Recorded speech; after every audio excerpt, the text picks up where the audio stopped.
Mesdames, Messieurs, bonjour. Vous êtes dans le bœuf bourguignon sur JMTV+. Oui, le bœuf bourguignon est revenu avec des invités de marque. Vous allez les découvrir. Ce sont des personnes qui se ressemblent comme deux gouttes d'eau, qui se ressemblent vraiment en tout, dans les habitudes vestimentaires, culinaires, musicales. Ils font surtout rayonner sur le monde entier la musique traditionnelle du littoral du Cameroun. C'est des gens que je connais et que j'apprécie, j'adore depuis 11 ans. C'est le duo Massao. Bonjour à vous deux. Bonjour. Qui prend la parole en premier, Peter ou Ben? Peu importe. C'est un peu l'histoire de la poule et l'œuf, quoi. Qui est arrivé en premier? Peu importe. Ça passe au bœuf bourguignon? Bon, ben, tu passes à l'intercalaire, là, Peter. Vas-y. C'est bon. Il y en a encore dans la marmite, donc vas-y, gâte-toi. Tu m'as dit que je n'avais rien dans mon plat. Oui, vraiment, c'est vide, ton affaire. Rempli. Bon, Ben, Oui, mon ça frère. va? Ça va, mon frère. Ça faisait 11 ans que je vous attendais. Ouais. À un moment, j'ai failli vous rebaptiser Jésus. 11 ans, c'est quand même beaucoup. Oui, c'est vrai, on s'est rencontrés il y a 11 ans. Il a raison. Et c'est vrai qu'à chaque fois, quand on se voyait, et même il m'a interpellé plusieurs fois sur le net. Vous venez faire votre bœuf bourguignon quand? Et moi je lui ai dit, frère, en fait c'est dans nos habitudes, quand on n'a pas d'actualité, en fait c'est pas qu'on n'avait pas d'actualité, mais on attendait des choses qui ne venaient pas au moment où on voulait, notamment l'album. Et à chaque fois je te disais, attends, on a un projet, mais on partait et on revenait. On voyageait tout le temps. Et puis on ne voulait pas te donner un rendez-vous qui ne tient pas, tu vois. Ce qui m'aurait fâché si vous m'avez causé un faux rendez-vous. Non, mais c'est pas dans nos habitudes. C'est pas dans vos habitudes, je mentionne. Chers téléspectateurs, ils sont arrivés aujourd'hui 1 heure avant l'émission. C'est pour la première fois, j'ai invité des artistes, ils arrivent 1 heure avant l'émission. Non, mais ça, tu veux griller les autres. Non, je n'ai grillé personne, mais vous êtes arrivés 1 heure. Les autres sont arrivés peut-être 15 minutes avant, ce qui est toujours bien. Vous avez juste fait plus bien. Ok, ils sont quand même arrivés à l'heure. Ils sont quand même arrivés à l'heure. D'accord. Attends, je connais Mbida Douglas, il est arrivé ici 30 minutes avant. Non, Mbida, lui, c'est métronome. Voilà, 30 minutes avant, il était là, donc... Non, Mbida est dans les mêmes traces, quoi, et tout. Mon grand frère Tony, c'est son pseudo, vous ne savez pas qui c'est. C'est ça. Adolphe Moni Billet. Il est arrivé là 30 minutes avant. Ah, ok. Donc voilà, il y a des gens comme ça qui me font plaisir en respectant mon métier. Et comme je respecte le leur, et vous êtes désormais au top. J'espère que les autres ne vont pas se fâcher. Parce qu'eux, ils sont arrivés 1 heure avant, donc un peu avant vous. Donc, on est dans le Guinness de record. Oui, sur GMTV+. D'accord. On va voir ceux qui vont nous battre. Bon. Donc je disais donc, à chaque fois je te disais non, bon, attends, on va te dire le jour où on viendra, parce que on voulait pas venir les bras ballants, voilà. On voulait avoir quelque chose dans le sac. Et le quelque chose, il y a des richesses que vous allez découvrir tout à l'heure. Bon, ce que je vais vous demander, voilà, vas-y. C'est de prendre l'instrument que vous voulez et que vous nous fassiez une entrée. Après on se remet à manger et on parle. Lequel vous choisissez. C'est là où ton truc là n'est pas bon. Ça coupe le repas, n'est-ce pas? Tu vas manger une bonne nourriture. Non. Mais bon, chez nous, au village, tout va avec. Tout va avec. On mange, on chante, on danse, on parle. On va jouer Voilà. un peu de sonorité. Je vous en prie.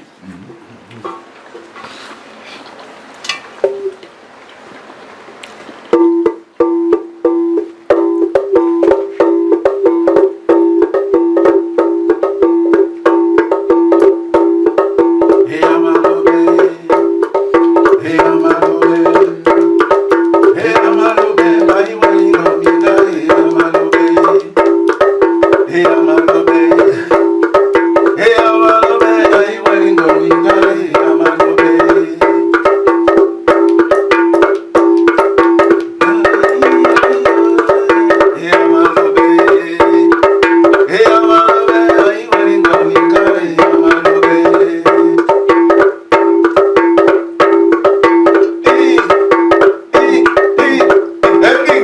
Hey!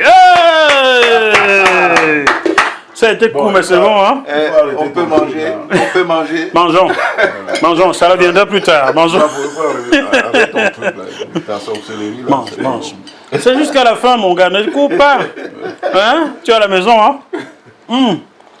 Donc, j'espère que vous êtes à table à la maison. Bon appétit. Oui, mais tu nous as pas dit qu'on vient faire un concert. Mais il faut mettre l'eau à la bouche. Il y en a qui vont vouloir vous avoir pour leur mariage, pour leurs anniversaires, pour leur je sais pas quoi. Oui, c'est vrai, pourquoi pas. C'est ce qu'on n'a jamais fait. On n'a jamais fait de mariage ni d'anniversaire. Ça va arriver. Dès qu'ils vont vous voir ici, ils vont vous... Attendez. Il y aura le gombo. Bien. Non, pas le gombo. Non. J'adore le gombo. Donc, Peter et Ben, de votre nom de famille, Ndoko. Est-ce que je prononce bien? Ndoko. Non, pas Ndoko. Ndoko. Ndoko. Ndoko. Ndoko. Ndoko. Mon frère. Il faut que je sache bien. Ndoko. Alors, tous les deux, vous naquîtes dans une famille de 12 enfants. Ouais. Vous êtes venus en 3e position. Ah là, oui. Waouh. Donc vous avez été 4e et 5e enfant. Oui, on peut aussi compter ça comme ça. Vous êtes bien deux. Vous êtes deux personnes distinctes. On ne peut pas vous compter en un. Là, tu cherches la merde. Je comprends que tu ne sois pas dans la tradition. Parce que chez vous, à l'ouest, on ne comptera pas comme ça. Si on compte, attends. Mais à l'ouest, on considère que les jumeaux sont un. Bon. Quand ils vont compter une personne. Donc, qu'on soit deux. Ça veut dire qu'il y a donc 13 enfants dans votre famille? Vous êtes 13 enfants ou 12? On est 12. Ah donc on a bien compté 2 personnes. Oui, ça c'est pour les blancs comme toi. Moi déjà devenu blanc. Bon. Donc papa était comptable. Il comptait l'argent. Voilà. Il aimait l'argent.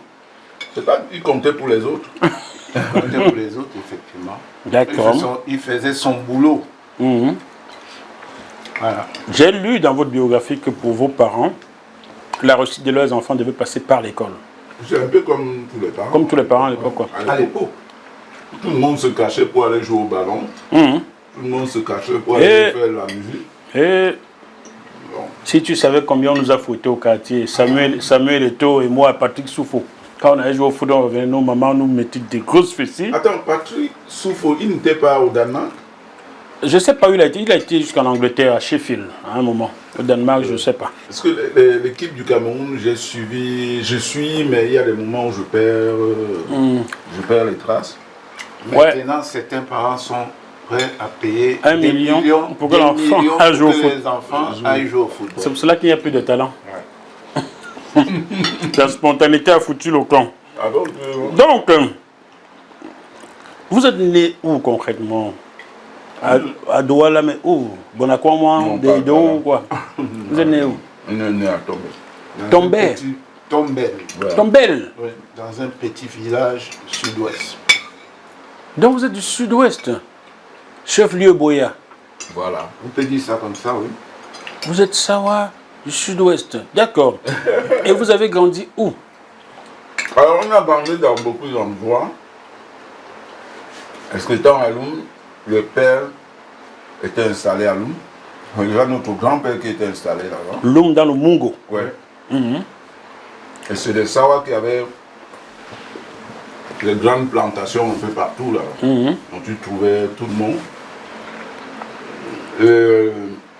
Nous sommes partis de Loum, tout petit. On a suivi notre grande sœur qui a voulu qu'on vienne avec elle. On a fait notre CM2 en Konjok. D'accord, chez Vincent Konjok. Et elle était mariée d'un Bamoun. Un Bamoun. Voilà. Mais Chachou, Alors, quand Aponais. on a eu notre... moi j'étais en électricité, mon frère était mécanique. On a eu disons que la grande sœur, son mari a eu un problème et ça tombait que nous devions aller en première année, électricité et mécanique. Nous sommes donc allés rejoindre le père à Douala. À Douala. Dans quel quartier avez-vous vécu dans Peter? On a vécu à Ngodi. Ngodi à quoi? Ngodi à quoi?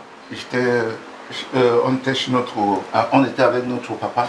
Et après, moi, je suis allé vivre avec ma tante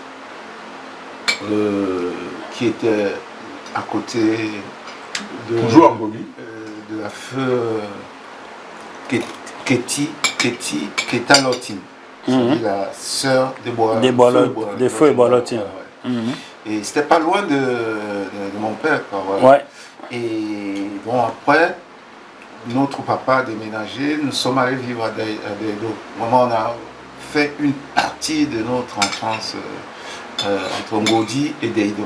D'accord, je vois très bien. Toujours à deux, même quand tu allais vivre chez la tante, lui il n'était pas loin, vous étiez toujours collés. Oui, bien sûr.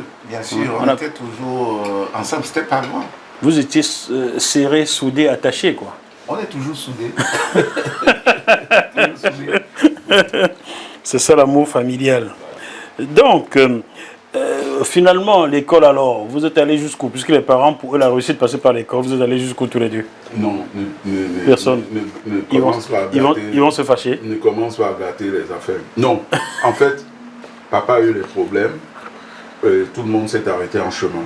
D'accord, je vois. Plus court, les grands frères, nous qui suivons, on s'est arrêté en chemin quand il a eu des problèmes. Mais l'éducation étant faite, déjà, c'est les grands frères qui prenaient le relais pour qu'on ne prenne pas les mauvaises... Voilà, exactement. Ils sont toujours vivants, non? Oui. Les grands frères? Oui, les grands frères sont vivants. On peut les saluer? Oui, Armand Epundé qui est commissaire, donc... Ah, Armand, non, tu arrêtes les gens. Oh, je suis foutu. Non, si l'émission n'est pas bien, je suis foutu, Armand. Bonjour, monsieur le commissaire. Oui. Mkoko qui donnait le téléphone à ta famille, Cantel. Ah, d'accord, donc lui, il y a moins de crainte, il ne va pas m'arrêter. Voilà nos deux grands frères. D'accord. Donc, mais nous avons, maman était d'abord, a eu un premier mariage, où elle a eu un garçon et une fille. D'accord.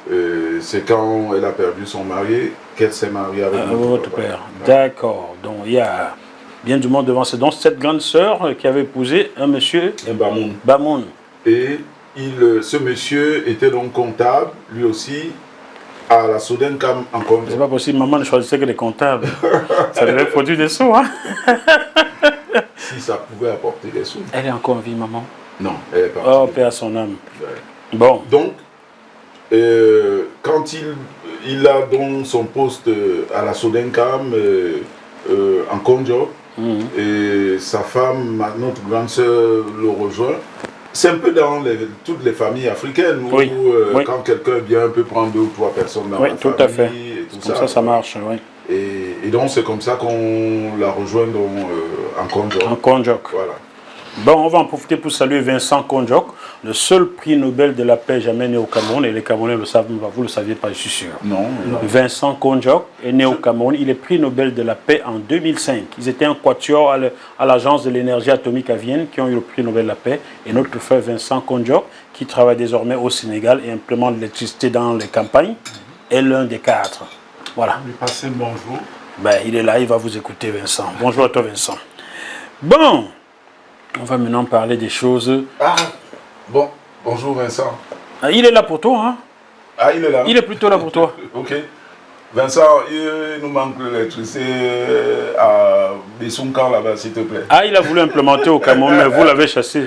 Parce que quand il a démissionné de Vienne, où il travaille à l'agence énergie atomique, il est allé au Cameroun pour implémenter l'électricité dans les campagnes. Tu connais vos mentées, tu donnes combien? Tu donnes combien? Le gars s'est barré là où on lui demande pas de donner combien. C'est tout. Tu sais que nous, on n'aime pas la lumière. Voilà. Vous aimez naviguer en eau trouble. Il vient avec sa lumière, on va tout voir. Ouais. Vous n'aimez pas qu'on voit tout. Bon, on va revenir à la musique. Ça, au moins, c'est quelque chose. On va toucher la partie qui fâche. Hein, la partie qui fâchait les parents à l'époque. Ok, tu as bien parlé. La musique, vous arrivez dedans comment? J'ai lu que maman chantait dans les chorales. Peter, toi tu parles moi, hein, tu as encore un temps de parole. Vas-y, dis-nous. Explique-nous ça. je pourrais dire que par la petite porte, parce que à l'époque, faire la musique dans les familles, certaines familles africaines, notamment au Cameroun, tout ce qu'on visait, les parents visaient, c'est vrai, c'est l'école. Il ne fallait pas être musicien, il ne fallait pas être footballeur, sportif, en un mot. Et ça, à l'époque, c'est dommage parce que les seules distractions qu'avait la jeunesse, c'était le sport ou la musique. Après l'école. Donc, il fallait se cacher pour aller dans les balles de jeunes, pour aller faire de la musique pour certains. Et nous, on organisait les balles de jeunes pour s'amuser. On allait dans les balles de jeunes. Et puis, on a voyagé dans les années 70. On a voyagé, on se dit, on va aller voir ailleurs. Ailleurs, là, c'était où? Ailleurs, c'était le Sénégal, c'était la Côte d'Ivoire. Et on s'est rendu compte que on a tout chez nous. On a tout en Côte d'Ivoire, on a tout au Sénégal, on a tout au Cameroun. Pourquoi bouger? Et donc, quand nous sommes arrivés, mon frère, lui, il est arrivé en Europe avant moi. Il était déjà 10 jockeys. Et 10 jockeys, à l'époque, en Afrique, ce n'était pas des métiers professionnels. Du tout, du tout. Or, en Occident, en Europe particulièrement, il fallait être professionnel pour travailler dans une discothèque et bien payé, parce que les DJ étaient superbement bien payés. N'en parlons pas aujourd'hui. Et donc, moi je suis resté en Afrique, en Guinée-Conakry, au Sénégal et la Guinée-Conakry, où j'étais bien reçu, bien accueilli. Et quelques temps après, mon frère m'a fait venir en France. Et donc, on travaillait ensemble dans ce milieu. Donc, la musique nous a toujours suivis. Et c'est le milieu lequel on se sentait à l'aise. Et c'est le métier lequel... Mais il faut dire que même si les parents ne voulaient pas vous fassiez de la musique à l'époque, c'était considéré comme métier de voyous. Maman vous a quand même... Des ratés, oui. Voilà, c'est ça. Voyeux raté. Maman vous a quand même entraîné à l'église, dans les chorales, dans les trucs qu'elle animait. Oui, bien sûr. C'est elle qui vous a inoculé le virus, quoi. Pas dans le but de faire, non, du tout. D'être professionnel de la musique, voilà. Pas dans le but d'être professionnel. Ça l'arrangeait parce qu'elle était, comment on appelle ça, femme d'église. Voilà. Et en même temps, beaucoup de mamans, quand tu vois les mamans avec les enfants, c'est parce qu'elle ne veut pas te laisser. En fait, on se rend compte que ça nous prenait la tête. Mais avec le recul, quand tu grandis et tu vois ce qui se passe autour de toi, on se rend maintenant compte que ces gens-là avaient une idée et savaient faire les choses. Parce que quand ta maman t'amenait, ça t'évitait de rester à la maison et de faire des bêtises.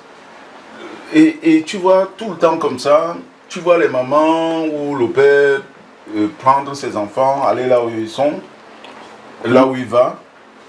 Mais quand je fais le recul aujourd'hui, je me rends compte que effectivement, tu ne pouvais pas faire de bêtises.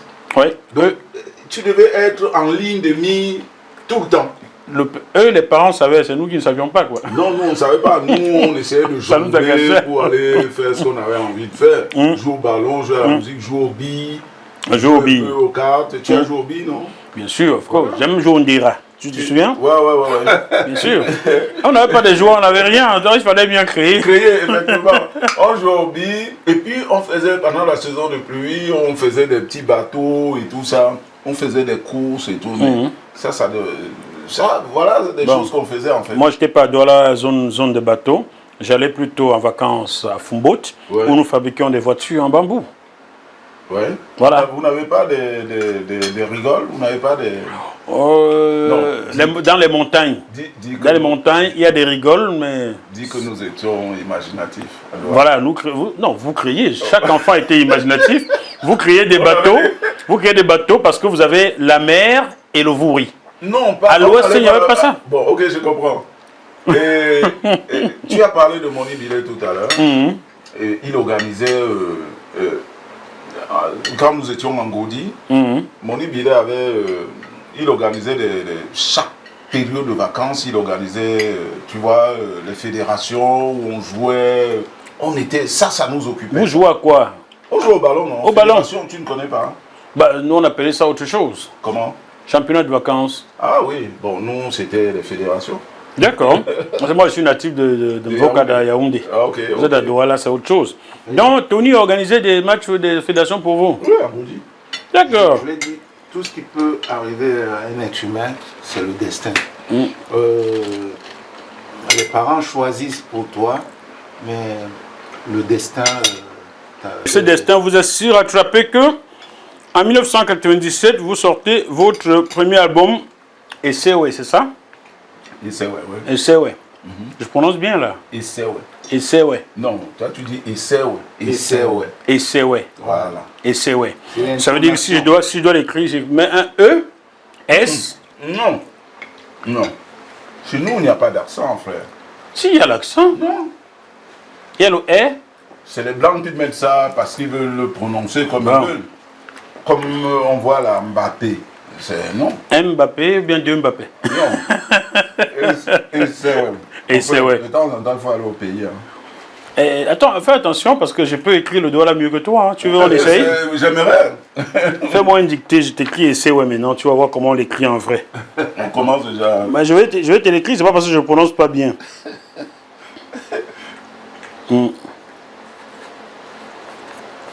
C'est pas ça?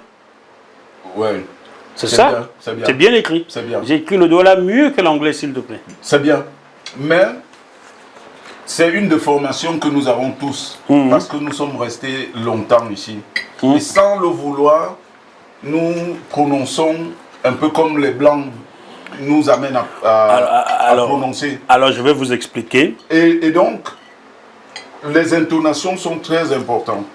Parce que quand tu dis « Essewe », c'est déjà autre chose. Essewe, on comprend ce que tu veux dire. Bien. Ça fait 25 ans, je n'ai pas parlé le doigt là, j'ai même oublié. Ce que vous ne savez parce que mon beau-père était à bord. Ça, je sais. Donc, je sais parce que tu as souvent... Je l'ai souvent dit dans mes émissions. Voilà. Monsieur Léa Félix, qui a été un bon père, bon beau-père et bon père pour moi, m'a appris à écrire le doigt là. Ok. Et c'est lui qui m'amène à quoi? Chez Eboalotine, qui était son cousin. Donc j'ai connu Eboalotine, jeune vivant, et amené par mon beau-père. C'est lui qui m'a appris à écrire le doigt là. Donc j'écris bien, mais je ne parle plus, j'ai perdu. 25 ans, c'est perdu. Oui. Donc, c'est juste que, oui, quand une langue, c'est un peu comme le sport, il faut la pratiquer. Sinon tu perds, oui. Sinon tu perds, effectivement. Ouais. Bon, alors revenons dans ce bœuf bourguignon, chers téléspectateurs, nous y sommes toujours, vous vous en êtes rendu compte. Hein? J'espère qu'ils vont encore nous faire un petit truc là, parce qu'ils ont beaucoup d'instruments là. Vous voulez pas les écouter un peu? Alors, revenons sur le disque. On revient sur ce disque qui sort donc en 1997. Ouais. Dans quelles conditions? Je sais que vous avez été bien conseillé pour ce disque-là. Hein. Il y avait Francis Bébé, Feu Francis Bébé, qui a beaucoup apprécié et qui vous a même un peu conseillé. Non, pas celui-là. C'était lequel donc? Le deuxième. Le deuxième? Ouais. Mais il était déjà mort quand c'est sorti le deuxième, non? Non. Il est mort en 2001, le deuxième est sorti en 2008. Oui, il était déjà mort. Mais tu as oublié ton affaire, quoi? Non, j'ai pas oublié mon affaire, mais... C'est le bœuf bourguignon. Les périodes. Ah, Nyosona Lambo, moto. Nyosona Lambo. Nyosona Lambo. Donc, j'arrive.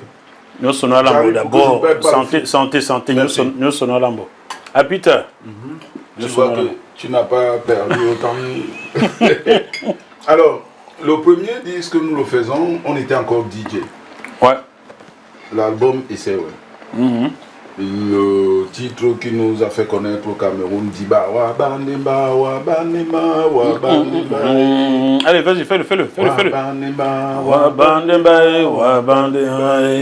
Bon, ok, je continue.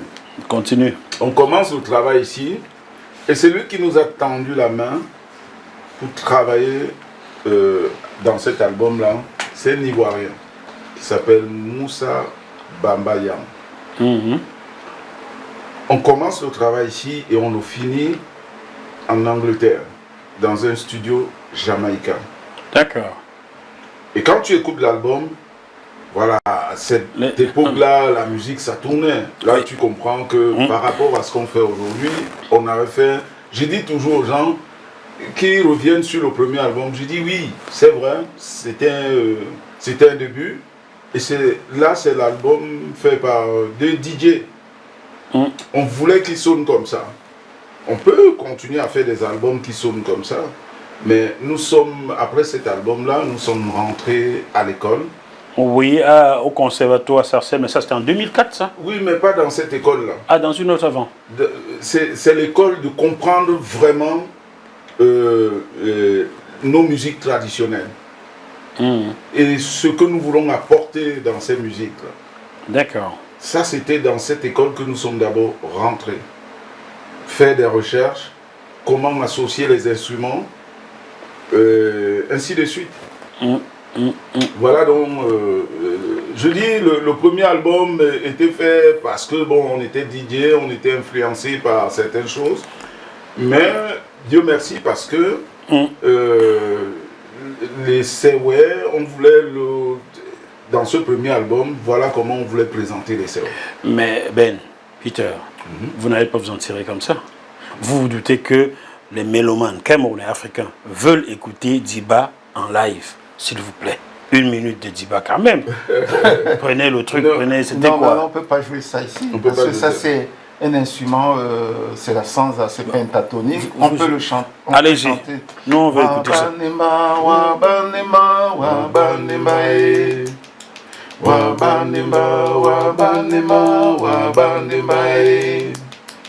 Nasengi miango no tondi bito no idi mianange yanye babayo wabanembae wabanembae wabanema wabanema wabanembae wabanema wabanema wabanembae. Ah, tu es un fou toi. Tu as les percussions aussi. Tu as les percussions dans les doigts.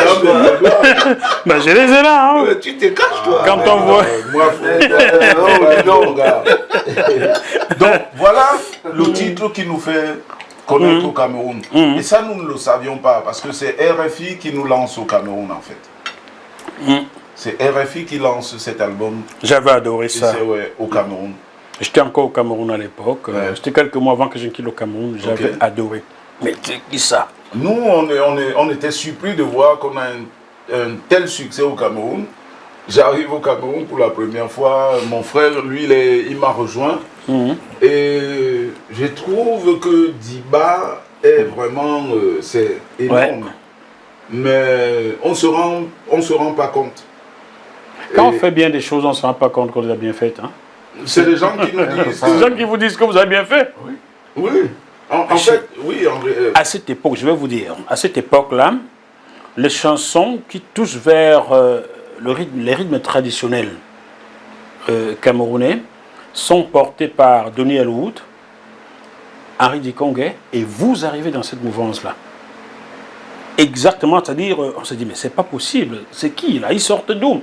On cherchait même à voir vos photos à l'époque, on ne les voyait pas. Merci pour ce que vous avez donné aux Camerounais. Hein? Nous, quand j'arrive... Merci. Quand on arrive, on trouve... En fait, Henri, c'était autre chose, en fait.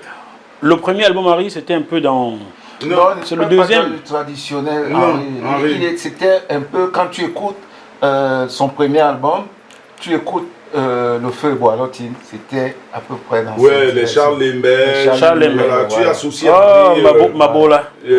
Mabola. Mabola, donc tu associes un peu Henri Dikongue qui vient, effectivement, Henri Dikongue vient avec un nouveau souffle. Un nouveau souffle, en effet. Et c'était la même période en fait. Oui. Massao, Henri Massao, Dikongue, vous arrivez, oui, mais la qui même vient, période, oui. lui, avec dans son style, un nouveau souffle. Et donc, quand on arrive, on se rend toujours pas compte. Et on rencontre comme première personne des gens comme... Il a participé dans cet album. Henri? Il a fait les chœurs dans un titre.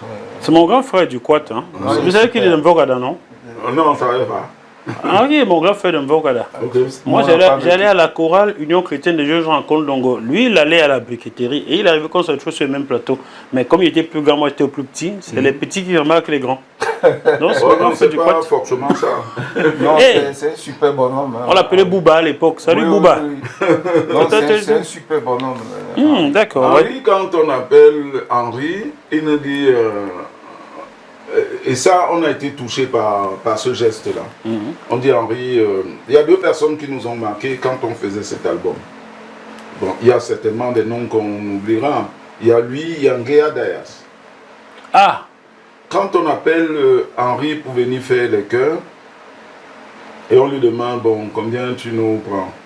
Il nous dit, allons-y déjà, ça c'est un peu, c'est pas évident, vous êtes le producteur de votre album, c'est pas évident, allons d'abord au studio. on fera ça après. Et on est parti au studio, Henri ne nous a rien demandé. Henri Dikongue. Quand Ngea, quand on l'a appelé, on a pris rendez-vous, on s'est retrouvé à la gare de l'Est. On lui a fait écouter des choses. Il nous a dit, mais qu'est-ce que vous voulez que je fasse ici? Vous avez tout fait? Il a dit, mais qui a fait? Il nous a demandé, mais qui a fait les chœurs? Je dis, c'est nous. Il dit, mais qu'est-ce que vous voulez que je fasse? C'est tellement bien fait. Ça, c'est très rare dans notre milieu. Ngea Dayas, c'est bien l'homme d'Essa. Ouais. Et c'est mon adulte, Il nous dit, Tu as tout.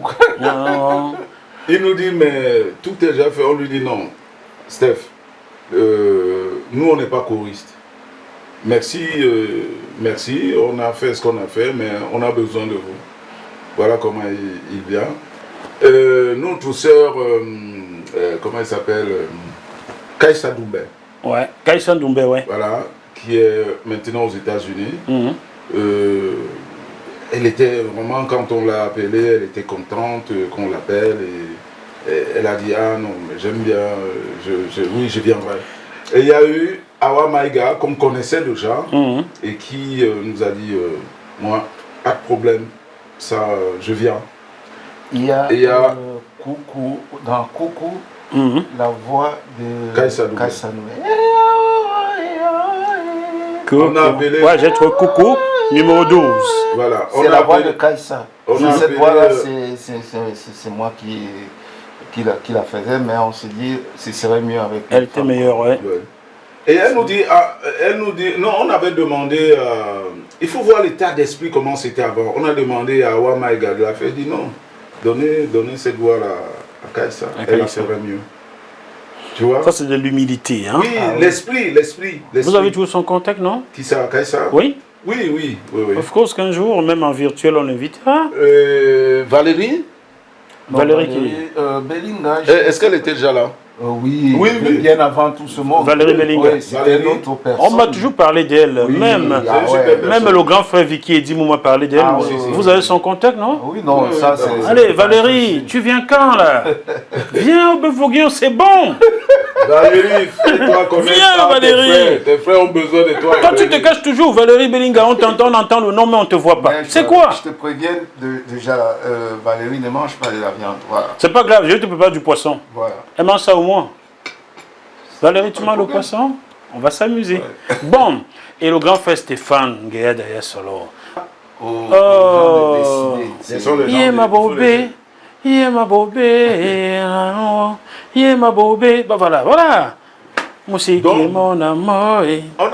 On a eu beaucoup de bonnes vibrations dans cet album, qui est parti déjà par un grand frère qui s'appelle Mbongwa Ndame, qui quand nous animions, on mettait des versions sans musique, on prenait des beats et tout, on mettait des versions sans musique et on chantait.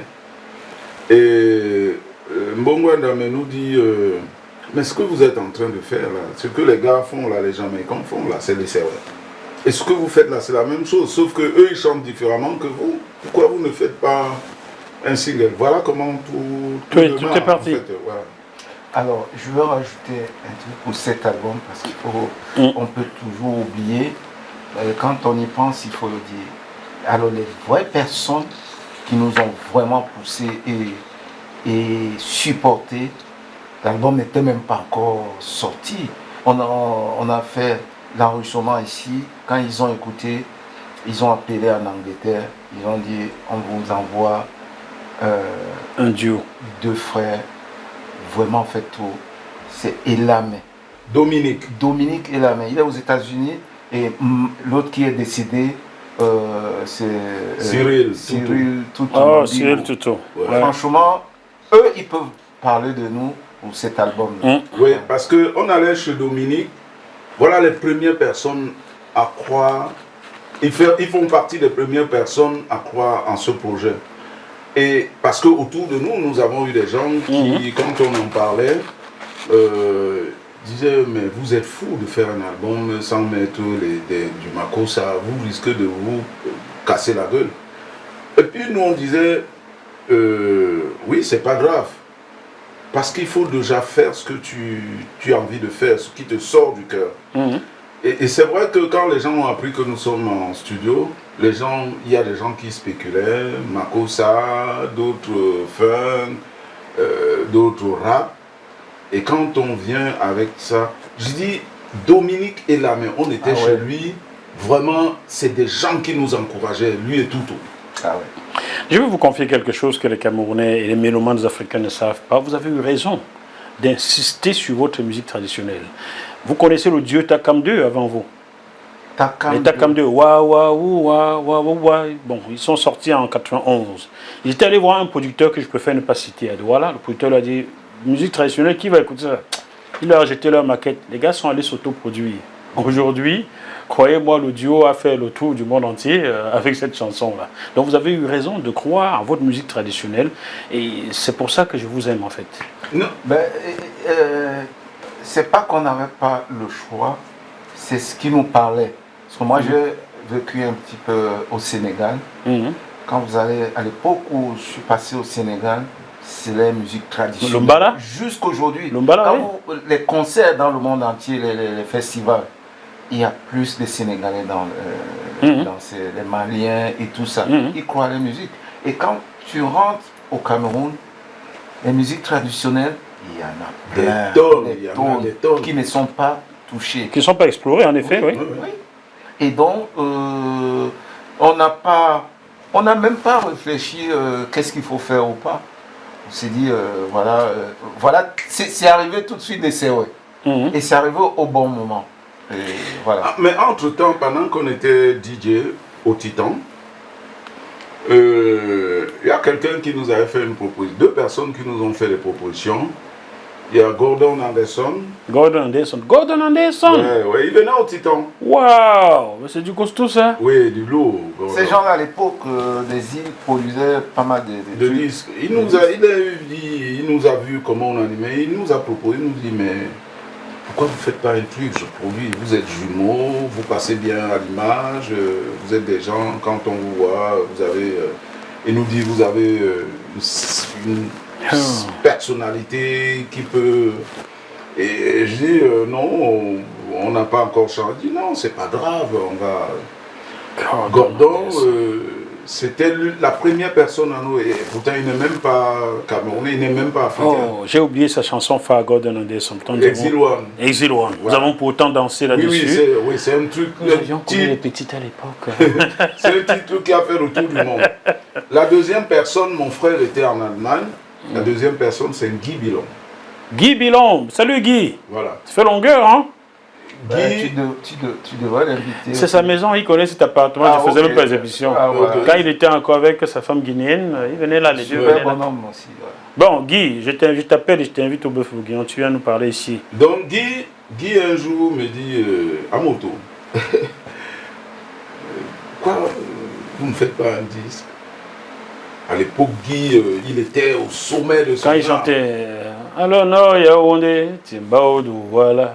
C'était à cette époque-là? Oui, je ne sais plus quelle période, mais c'était bien, peut-être 90, bien avant. Mais la musique avant. marchait. Guy était dans tous les disques, dans les concerts même. Guy y était. Et je lui dis, oh, bon, on prend rendez-vous vers Brochamp. On discute, c'était dans ma voiture, on discute, il me dit,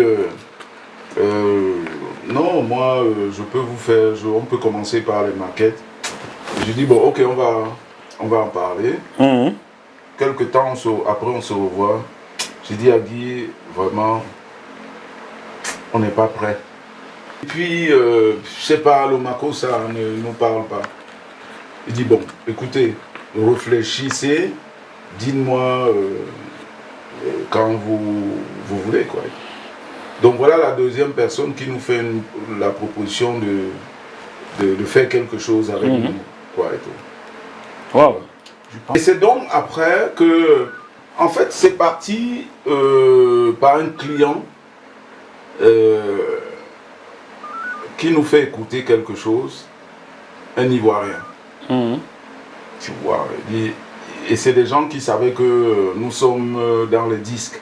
Enfin, au-delà d'être DJ, mon frère et moi, on achetait beaucoup de disques. D'accord, vous écoutiez beaucoup. On achetait beaucoup. Vous achetez pour écouter, bien sûr. Oui, oui. Quand on achète, c'est pour écouter. Oui, bien sûr. C'est bien ce que j'ai, vous écoutez. d'abord Ou alors tu veux le... Non, j'ai dit vous écoutiez beaucoup, tu me dis non, on achetait. Allô? Oui, Jackie. Bonjour Guy, nous sommes en pleine émission et ton nom, on a dit beaucoup de mal sur toi. Et comme je t'aime beaucoup, je t'appelle pour te dire qu'on dit du bien sur toi sur mon plateau dans le bœuf bourguignon. Je te remercie et tu diras bien de choses à tes invités. Ben, tu peux le leur dire, hein, ils sont là. Ils t'écoutent. Je le lève du début. Dites bon. Merci beaucoup et puis je leur souhaite surtout une belle émission. Ok, merci Guy. Même comme tu nous as toujours joué des faux coups. Tu as deviné qui c'est? Non. Les jumeaux. Guy et Manet. Et puis écoute, Non, pas encore. Tu vois, voilà notre frère. ce sont mes frères. Les- Ce sont mes frères. Les jumeaux Massao. Les frères ont été dans les moments difficiles et ils ont toujours été là dans les moments difficiles. C'est vrai. Je les aime beaucoup. C'est vrai. Ils m'ont fait un concours ça sur toi que tu as été l'une des 2 premières personnes à croire en eux. Et à leur proposer de faire un disque ici à Paris. Mais c'est des gens qui ont apporté énormément à la musique. Non mais camerounaise. Guy ne se... Ils ont aidé tous les artistes camerounais quand ils étaient au Titan. Bon. Comment ils ont fait énormément pour la musique camerounaise. Et ils méritent énormément de respect. Guy ne se souvient plus, mais comment ton nom vient? Parce que ce gars de moi, il faut une sale habitude, c'est de creuser dans la vie des gens. Donc, il parlait, je lui ai dit, on a 2 personnes qui ont... On ne va pas les faire pour rien. 2 personnes qui ont proposé de nous faire un disque quand on était au sommet de notre art comme DJ. Il y a Gordon Anderson Et Guy Bilon. et Guy Bilon. Voilà d'où amener la question de ce Moifo. Bon. Et c'est comme ça donc qu'on lui dit, voilà les personnes qui nous ont proposé, même sans qu'ils sachent si on chante ou pas, tu fais partie de... Tu es la première personne et oui, c'est ce que j'ai dit, c'est oui. la première personne à Oui, nous proposer. oui. Et quand je reviens, il dit, bon, réfléchis, je lui dis, bon, Guy, vraiment, on n'est pas prêt. C'est le Mako, ça, on ne sait pas encore. Il dit, bon, réfléchissez quand ça ira. Bon, Guy, tu reviens du Cameroun quand? Je sais que tu es au Cameroun. Je te suis, hein? Tu reviens quand? Je suis au Cameroun, c'est vrai, juste pour des raisons très particulières, familiales. Mais je rentre, je quitte Douala le 2, je suis à Paris le 3. Donc, prépare-toi pour ton bœuf bourguignon. Il y a longtemps que tu n'es pas revenu à la maison. Je leur ai dit que la maison, le chez moi, là, c'est chez toi. Mais ils sont déjà là, ils me représentent. Non, mais toi, tu dois venir. Attends, Guy, maintenant, je dois remplir l'audience pour t'inviter à la maison. Ça va pas, non? Ou je viens en studio, on se bagarre. C'est comment? Non, ça va pas. C'est mon frère. Voilà. Donc, tu viens dans le bœuf bourguignon parce que tu n'es pas encore passé dans le bœuf bourguignon. Donc, tu n'as pas mangé mon bœuf bourguignon. Tu as mangé autre chose autrefois à la maison, mais pas encore le bœuf bourguignon. Donc, dès que tu rentres là, il faut que tu viennes. j'aime beaucoup ton émission télé, c'est une très belle émission, et surtout qu'on discute de tout et on va en profondeur dans les sujets. Exactement. Avec plaisir, je viendrai à ton émission. Alors, non, Yaoundé, Timba Douala, Omlet Tinda, Katalamba. Bon. Écoute, oui, Andoura Milo. Bon, nous t'attendons. Fais attention. Les frères Massa, on s'aime au Cameroun, mais je vous aime vraiment parce que je vous porte très fort dans mon cœur. On le sait, mon Merci. frère. On le sait, Bon. merci. C'est pour ça qu'on parle de toi là aujourd'hui. Et eux, ils te portent dans les poumons, donc viens vite. Allez, Guy, fais attention à toi là-bas et embrasse toute la famille pour nous. Hein? Vous ne manquerez pas, merci beaucoup. À bientôt, ciao, ciao. Bien, belle émission. Merci bien, ciao. Tu sais- Voilà, c'est comme ça le bœuf bourguignon. Tu sais, Jackie, on ne va pas te l'apprendre, que ce soit dans ton métier, que ce soit dans le nôtre, il y a beaucoup d'hypocrisie Oui. Et des ingrats. et des Et des ingros aussi. Et donc, c'est malheureux, mais c'est comme ça. Bon, Alors- il y a des gens bien. Oui, Oui, heureusement qu'il y a déjà. Parce que le monde n'est pas toujours à l'envers. tu as vu, tu as entendu ce qu'il a dit. On a aidé beaucoup la production camerounaise Oui. quand nous étions au Titan. Vous ne l'avez pas dit, c'est lui qui me l'a dit, qui vient de le dire là, je ne savais même pas. Oui, on a. Bon, moi je vais dire comment nous avons apporté, même si les gens sont ingrats, mais bon, ça reste leur problème. Comme mon frère l'a dit, j'arrive ici en premier et je trouve que dans toutes les boîtes, c'est la musique congolaise. Ouais, Qui le marche. quoi ça. Non, le kwasa, La non, rumba, c'était la la rumba. rumba. Le kwasa ne naît pas encore. Mais tu arrives en quelle année là? Ah, tu ne veux pas d'un temps que le moins de 40 ans ne peut pas comprendre. Oui, non, mais j'arrive dans les années, j'arrive vers 79, 80, Donc, 82. Je ne pouvais pas le deviner. Hein. Et le kwasa ne naît pas encore. C'est en 87 que le quoi ça. Par là, oui, ouais. 88, 89. Voilà. Parce qu'avant c'était aux Aïko Langa Langa. Voilà. C'était la rumba. Toujours la musique congolaise, et puis la musique cubaine, et puis un peu de mélange. On mettait un peu de makossa. Mais il y avait une ou deux boîtes, la plantation, 100 personnes, c'est déjà plein. Il y avait 200 qui attendaient dehors et tout ça. À l'époque, c'était des petites boîtes. Les Africains n'avaient que des petites boîtes. Alors, un jour, moi, je remplaçais quelqu'un aussi dans une autre petite boîte. J'essayais déjà d'imposer la musique camerounaise.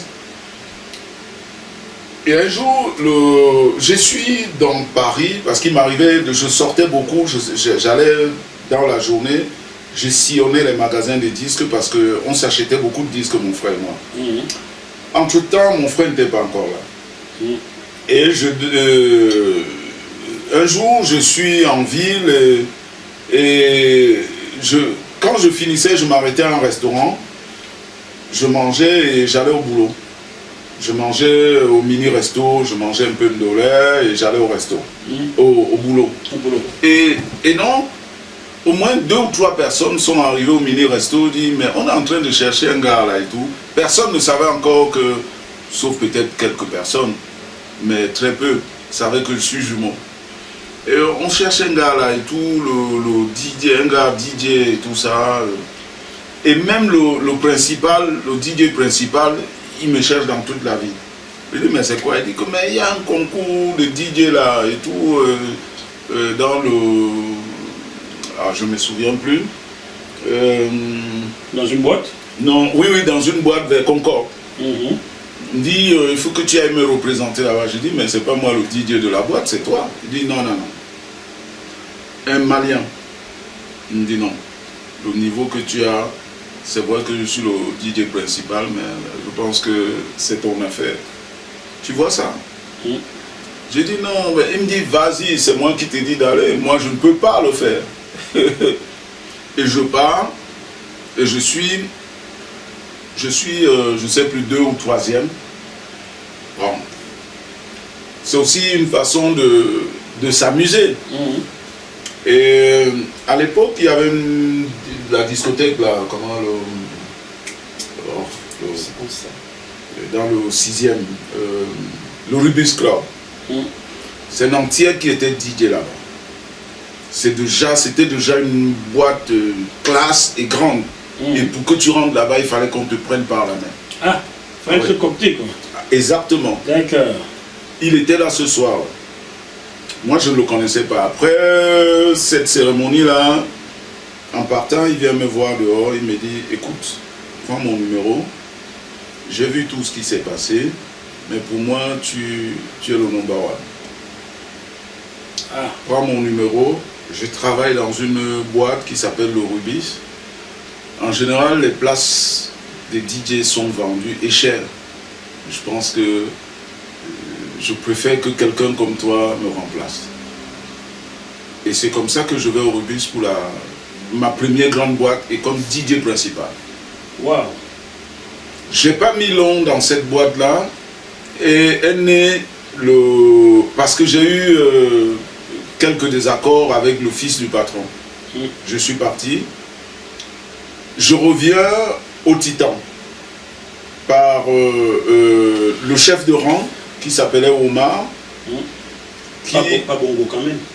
Je ne sais pas si il faisait partie de la famille, mais lui il est sénégalais. Parce qu'Ali Bongo a touché ces choses. Les choses d'Omar. Je préfère le bois que sentir. Donc, je pars donc, et Omar me sollicite. Il s'est associé, c'était des Arabes qui ont pris le Titan. Bon, je pense qu'ils ne connaissaient pas le milieu de la nuit, ils se cassent la gueule. Et je ressors, j'ai pas de boîte. Je continue dans mon métier un peu remplacement ici et là. Et comme électricien, je continue à faire mes petits trucs, quoi, mon petit boulot. Mais ce qui m'anime, c'est de vraiment... Il faut absolument retrouver un poste de DJ principal. On rouvre le Titan avec d'autres personnes, un Guinéen avec des Portugais. Et j'étais toujours remplaçant. Et quelques temps après, le patron me dit, bon voilà, tu seras le DJ principal. Et c'est comme ça que je commence, donc je prends donc le Titan en main. Entre-temps, mon frère arrive. Et... Il est là, le même frère qui est là. Hein? Oui, mon frère. Mon frère, comme s'il n'était pas là. Hé, Peter, tu es là? C'est quoi le vin là? C'est bon? Entre-temps, oui, ça va. Je t'ai pas vu goûter, hein? Si, j'ai déjà pris un peu. Entre-temps, il arrive et on a bossé un petit peu, mais lui, il est parti en Allemagne. Il est parti en Allemagne, il travaille dans une discothèque. Après, il dira, parce que son parcours, il le connaît mieux que moi je n'étais pas avec lui. Ça dit-nous ce que tu as fait en Allemagne. Comment on dit bonjour la Guten Tag? Donc moi, je reste d'abord seul. Et je commence donc le Titan de marre donc vraiment bien, je pense, en 85. Ça, c'était les beaux jours du Titan, où le Titan cartonnait. Vraiment. Et... C'était devenu un choc, quoi. Ah oui. Le Titan. Le Titan, ça faisait 500 personnes et il y avait 300 dehors qui attendaient pour entrer. Mon frère redescend. Et on commence à cartonner au Titan. Est-ce qu'il redescend seulement parce que tu as fait appel à lui? Dis-nous, Peter, il t'avait appelé ou pas? Les deux.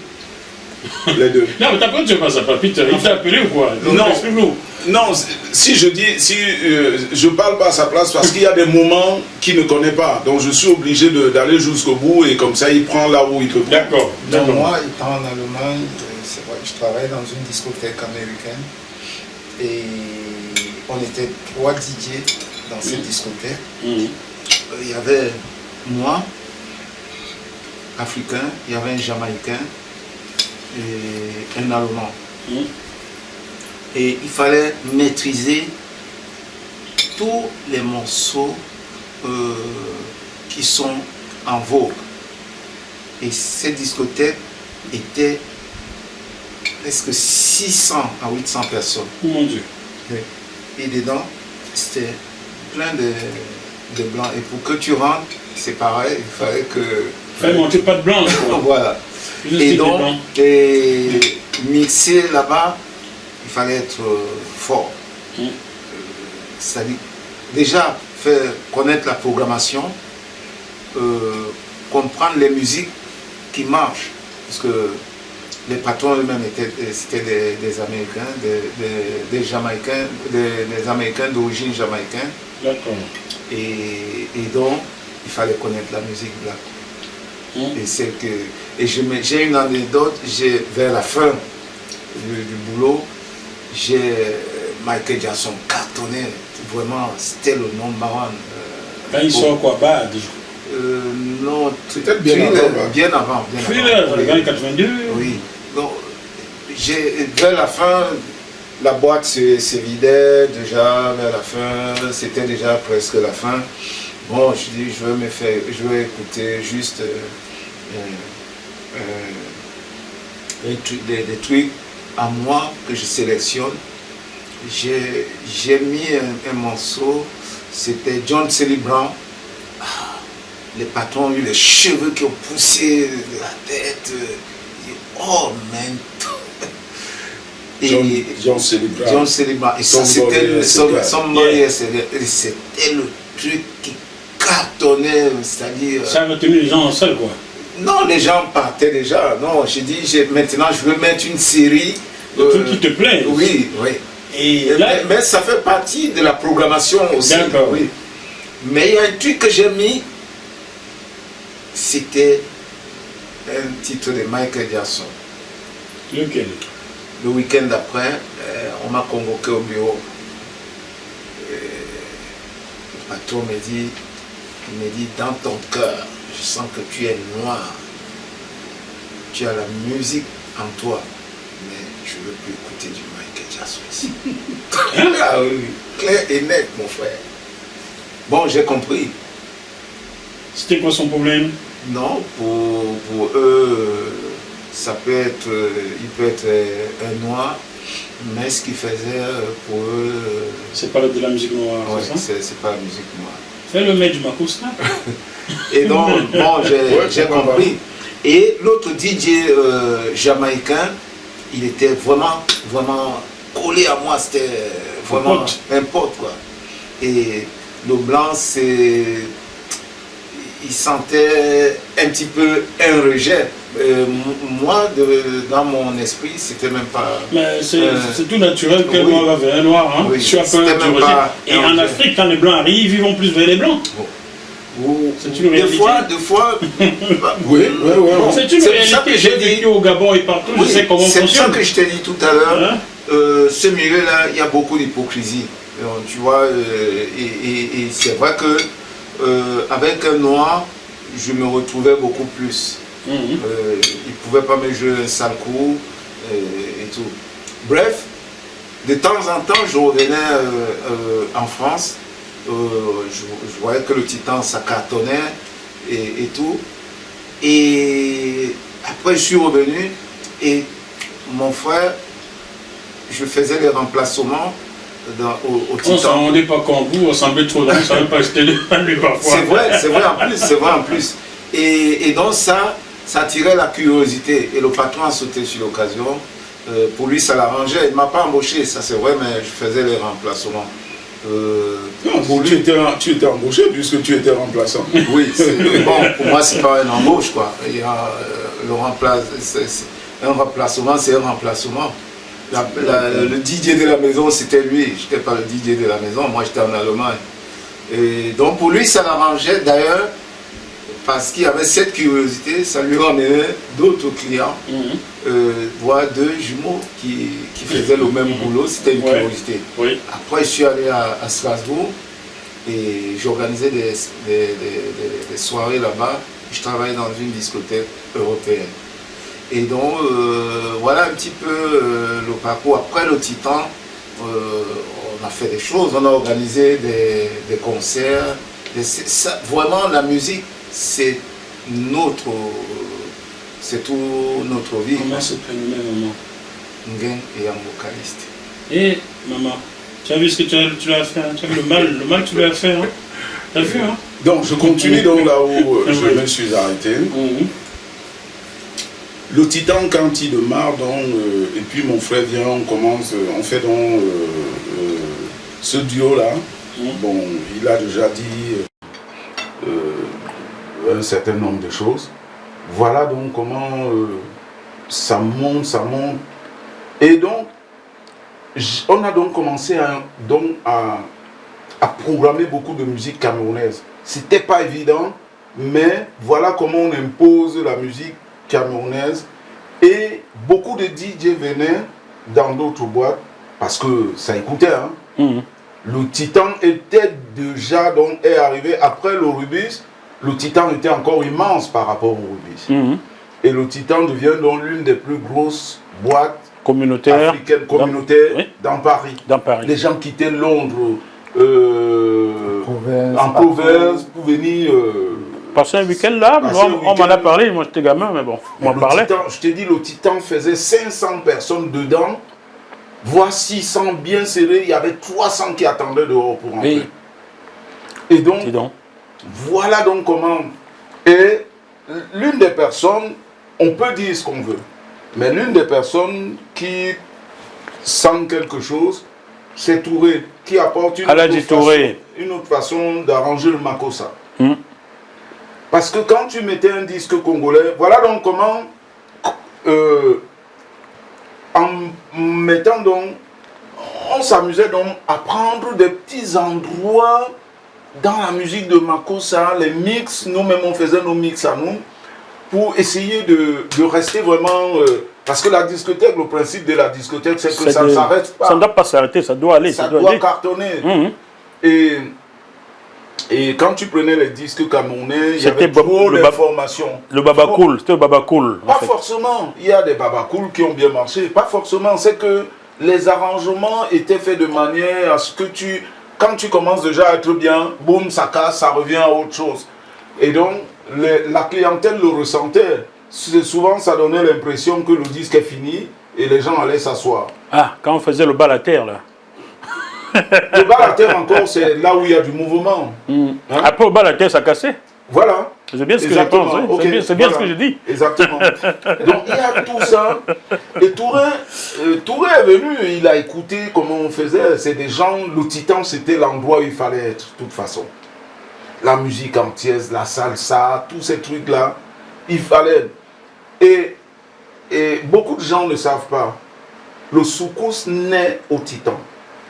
Le soukous congolais là. Le soukous est né au Titan. Avec le Orlus Mabélé qu'on sort. Le soukous naît au Titan. Bon, la personne qui est vraiment, qui a l'humilité et qui est vraiment reconnaissante de le dire, c'est l'un des grands producteurs du soukous. C'est qui? Jimmy.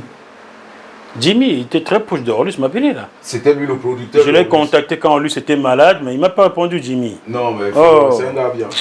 Jimmy venait tout le temps au Titan, quand il avait des productions, tous ces gars-là, les Touré, ils sortaient du studio, il avait un premier pressage, il venait, avant même le disque est déjà en pressage, il venait, on passait l'audio, on jaugeait, on voyait... On jaugeait, voir comment le public le reçoit.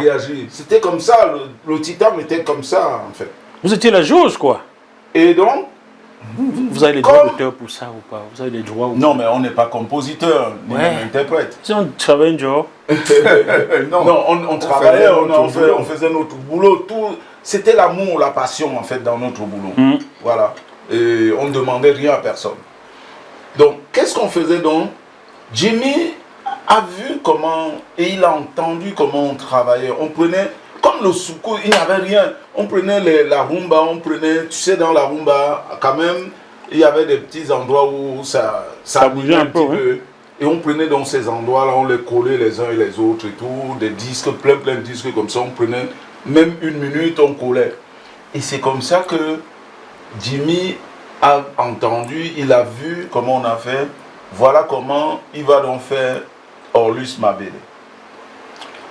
Et c'est un gars que j'aime parce que c'est quelqu'un de reconnaissant. Il revient au Titan avec un pressage. On dit, bon voilà, les jumeaux, j'écoute. Je dis, Jimmy, c'est chaud, hein. Ça là, passer ici, ça va. On va essayer, mais... Et je lui dis, tu veux que je te donne un conseil? Il dit, oui.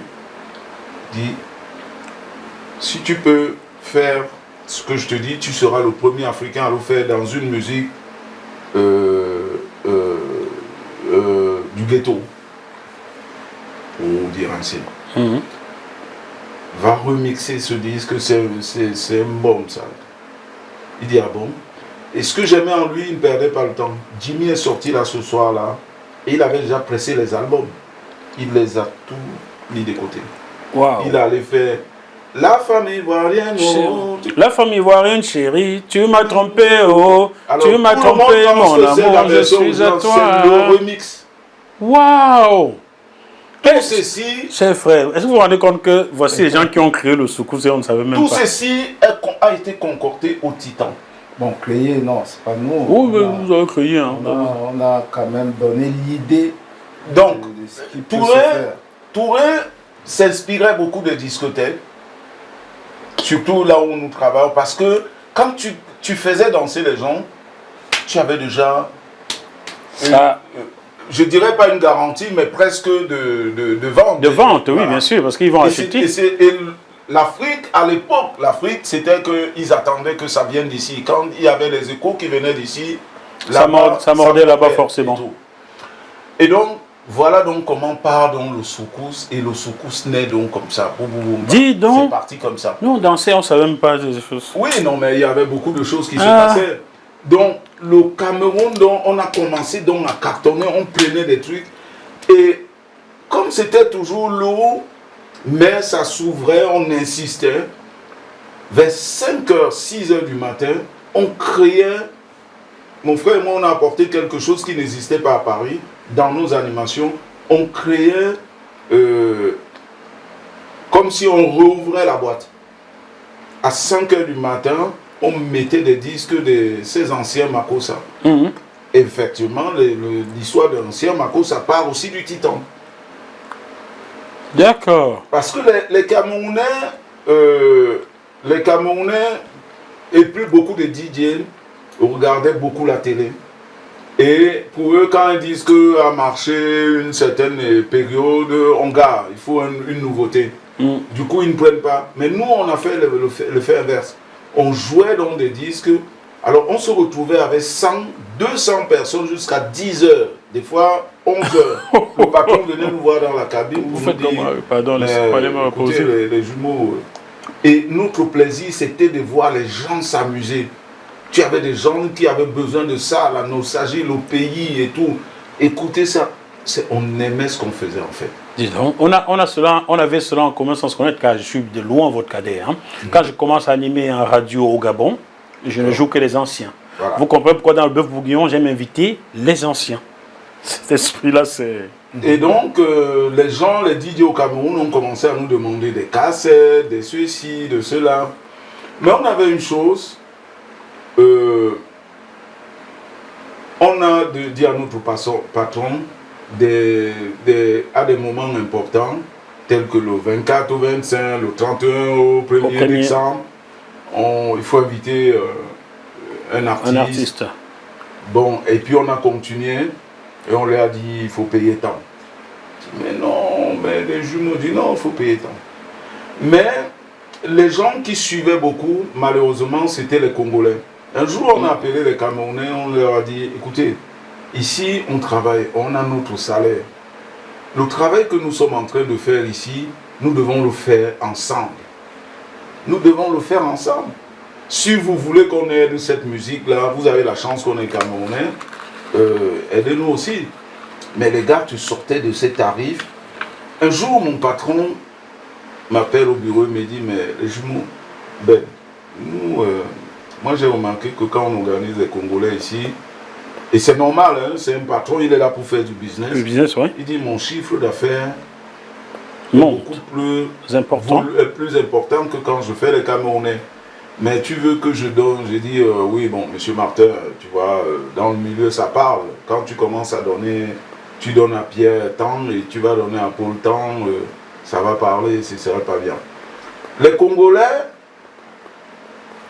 ont fait plusieurs fois, quand on leur donnait, certains venaient même. Et j'ai vu un nom que je ne citerai pas, qui est venu un 31, avant le 31, il me dit, s'il te plaît, il me donne une enveloppe de temps, il faut qu'on les programme là, le 31. Parce que le 31, il y avait un monde fou. Un monde fou, et ça coulait. Et oui, je dis non, je ne prendrai pas ton argent, je je vais voir si je pourrais te mettre dans la programmation. Ce jour-là, on va mettre 2 ou 3 artistes et tu en feras partie. Tu gardes ton argent.